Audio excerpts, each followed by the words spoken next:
बोल्न तामाङ हो।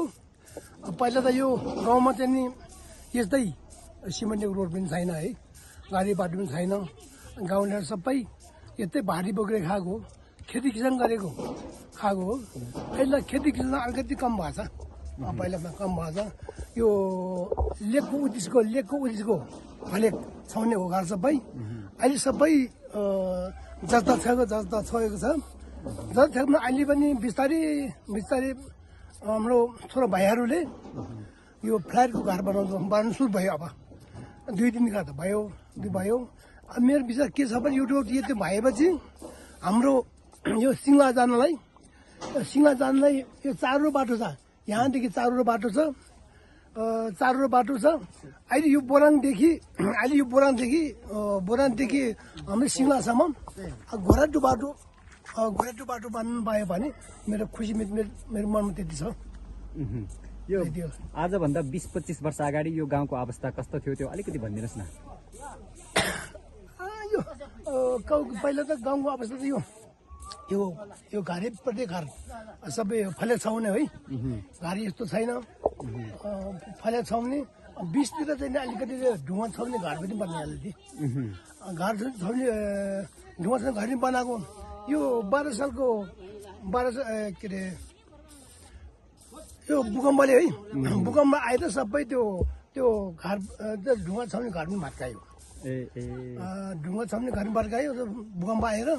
त्यसबाट फेरि यो घर लाउने अलिक घटाएर बुइमा मात्रै एक तला त्यो घर लगाएर माथि सबै फलेकले बाँड्ने, जस्ता छाउने त्यति बारे सबै त्यसो बनाएको छ फेरि। पहिला तपाईँले भर्खर थाहा पाउने बेलामा धादिङ बेसी जान कति टाइम लाग्थ्यो?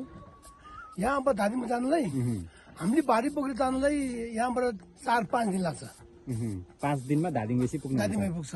नुन बोक्नको लागि नुन बोकेर नुन फेरि फर्केर आउँदा जान आउँदा जोड्दा 8-9 दिन लाग्छ। अहिले चाहिँ अब गाडीमा एकै दिनमा धादिङ बेसी पुगेर पनि फेरि फर्किन सक्नुहुन्छ होइन? फर्किन सक्छ। यो विकास र परिवर्तन जुन भएको छ नि होइन, अनि यो विकास र परिवर्तन भएको छ अहिले तपाईँले भर्खर युवा अवस्थामा भोगेको जिन्दगी र अहिलेको जिन्दगीमा त धेरै फरक छ नि होइन? हजुर त जनप्रतिनिधि नै हुनुहुन्छ। अहिले यो गाउँमा भइरहेको जुन परिवर्तनलाई कसरी हेर्नुहुन्छ? तपाईँ कतिको खुसी सन्तुष्ट हुनुहुन्छ? पहिला भन्दा खुसी छ। अब त म सन्दीप बुझ्नु त अब धेरै छैन। हाम्रो छोरा नातिहरू सबैले के बढ्दै जान्छ होला बिचरा। अनि यो गाउँमा तपाईँहरूको चाहिँ यो क्षेत्रलाई रुबी भ्यालीलाई पर्यटकीय क्षेत्र बनाउने, पर्यटकहरू आउने बनाउने भनेर अभियान चलिरहेछ होइन? अनि यो गाउँलाई पर्यटकहरू आउने बनाउन खोज्दाखेरि अनि तपाईँहरूलाई कस्तो लाग्छ? बाहिरको पर्यटकहरू आउँदा राम्रो कि होइन, रमाइलो लाग्छ कि लाग्दैन? रमाइलो लाग्छ, रमाइलो लाग्छ। अब के भइदिए राम्रो हुन्थ्यो यो गाउँमा चाहिँ? तपाईँहरूलाई यस सेवा सुविधा सरकारले के गरिदिए चाहिँ राम्रो हुन्थ्यो भन्ने लाग्छ यहाँलाई? अहिले अब त्यति रोड त आयो। अहिले मेरो विचारमा के त यो खोलामा सबैमा पुल बनाउनु पर्यो। अनि त्यो बाटो फिस हुनु पर्यो। हुन त यो बाटो मेरो फिस हुनु पर्यो। अनि हजुर पहिला गाविस अध्यक्ष भइरहँदाखेरि हजुरले विकास निर्माण काम गर्दा कसरी गर्नुहुन्थ्यो? होइन, हिँडेरै त होला नि सबैतिर। गाविस त किन वडा अध्यक्ष त्यतिखेर कसरी बजेट आउँथ्यो, कसरी काम गर्नुहुन्थ्यो? पहिलाको त्यो पञ्चकालको त्यो बेलामा गाविसमा चाहिँ हाम्रो पञ्चायत भन्छ है, पञ्चकालमा पञ्चायत भन्छ। त्योबाट पहिला 20तिर नै गाविस भन्यो। गाविसमा धेरैमा 2-3 लाख 2-3 लाख आउँछ।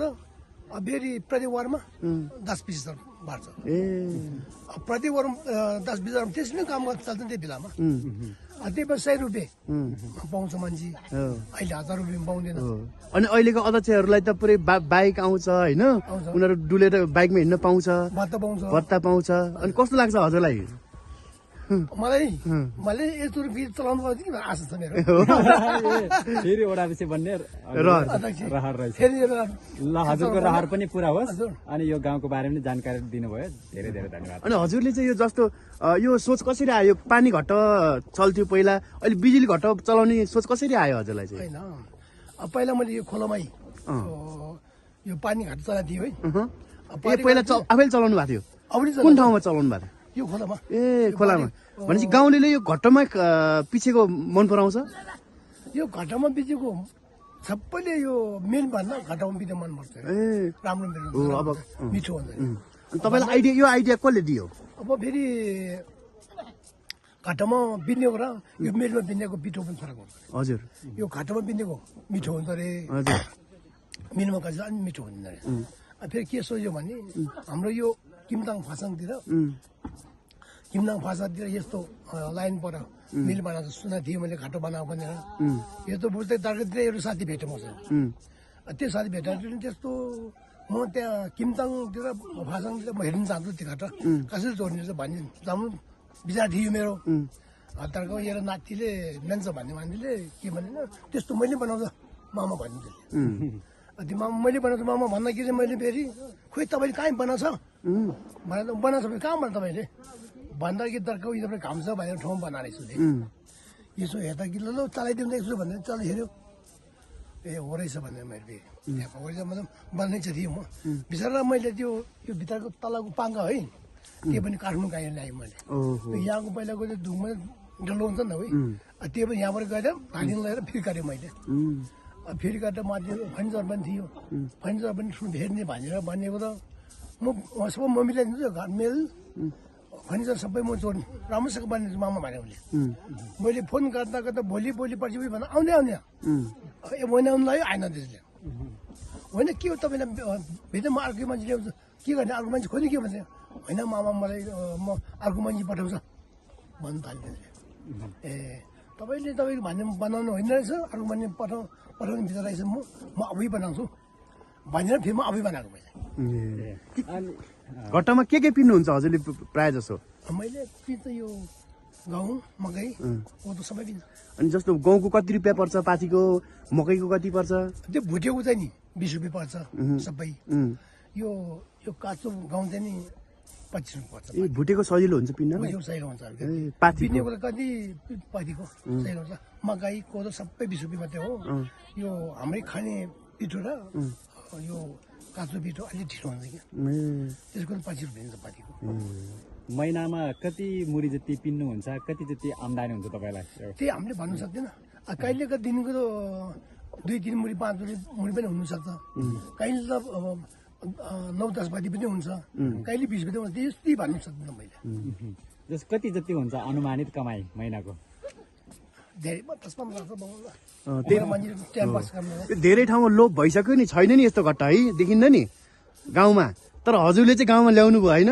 त्यो भन्दाखेरि गाउँले खुसी छ गाउँले खुसी छ म सबैले यो ठिक छ खुसी छ हामीलाई अब ढिलो हुँदैन अब मैले अन्त खेली पिन्यो भए बेलुका 3 बिहान 3-5 2 दिन पिन्यो आयो भने त्यति पिन्नु सक्छ मैले ल हुन्छ बुवा दिनभरि पिन्नु त भएन त मोटर तातिएपछि त बिग्रिन्छ है एकछिन रोक्नुपर्छ जस विकास भएर तपाईँको घर घरमा बत्ती राष्ट्रिय प्रसारण लाइन बत्ती आएर तपाईँले चलाउनु पाउनु भयो है हजुर खुसी धेरै खुसी भयो मलाई अब जनताले पनि खुसी भयो मलाई पनि खुसी भयो ल हस् बुवा हस् धन्यवाद ल सबै नमस्कार छ मलाई ल